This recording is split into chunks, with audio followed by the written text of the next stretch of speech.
is a government that is willing to dialogue and engage with the citizens, because that is the right thing to do. That is why you are in this meeting. And you are welcome not just today. Even when we sort out your issues, they get better.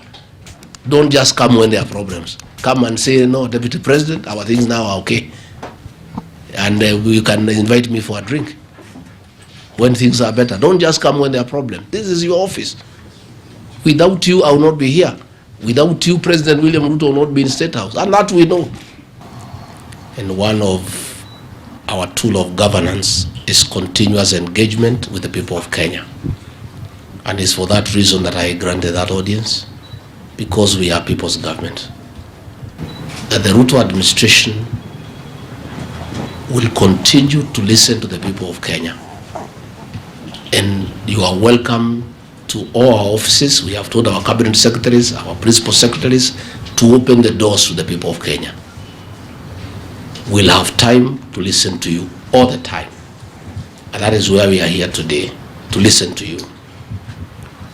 And we engage in a constructive manner, and together we seek solutions. We must retreat, we must consult and agree, and then we'll agree between 2 to 3 weeks. Again, we come back so that we tell you this is possible, this is the way we go about it, this is the way. So I'll ask PM tupatie nafasi. This is our business, to listen to Kenyans. It's part of our job description. By the way, we are doing you no favor by listening to you. It's part of our job description. That is the way we earn our salary.